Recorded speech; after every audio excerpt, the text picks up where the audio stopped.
Shama Yisrael Adonai Eloheinu Adonai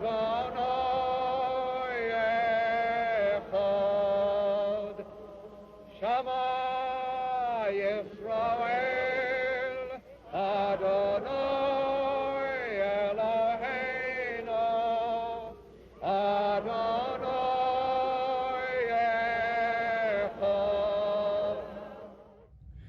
Good afternoon. I'm Bob Holliday, president of the Tallahassee Historical Society. When I shoot these videos, I am normally wearing blue jeans and a sloppy shirt and a sloppy hat, but I am here today in the library of Temple, Israel, down on Mahan Street with Dr. Kurt Peeler with Florida State University, and who is also head of the Institute for World War II and the Human Experience, which when I was at FSU was on the 4th floor of the Bellamy building, but which I've been informed is now part of Strozier Library, and I'm very, very pleased, very pleased to hear that.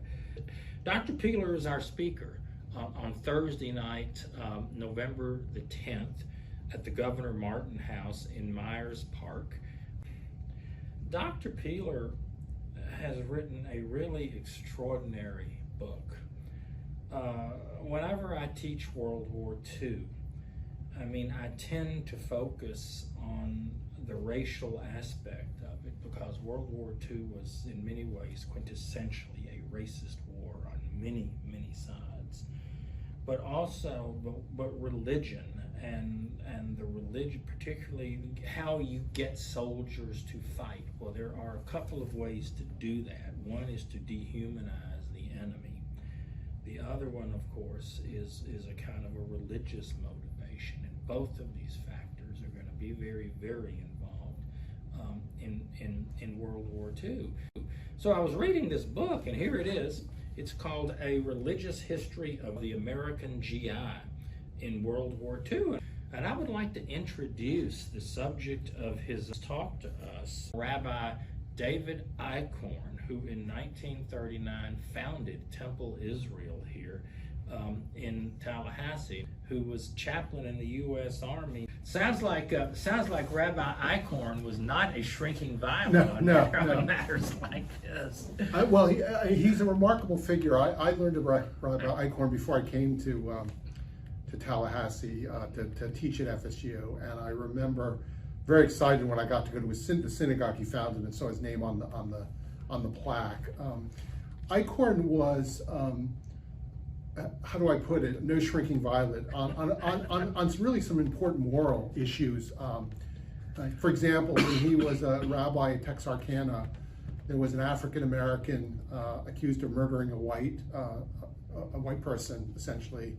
And he successfully got an attorney from the Jewish community, called on the community to come to his defense, and got this guy acquitted by an all-white jury.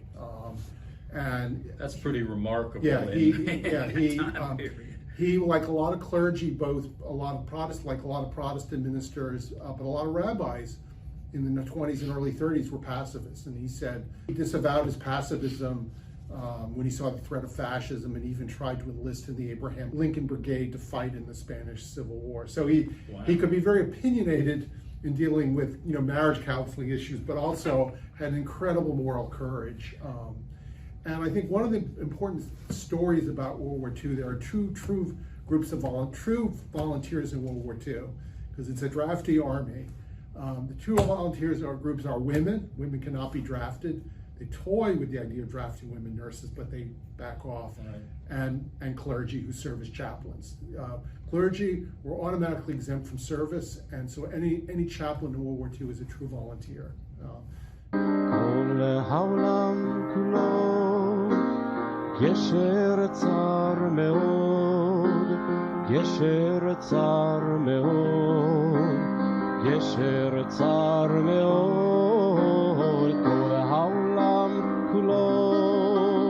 Yes,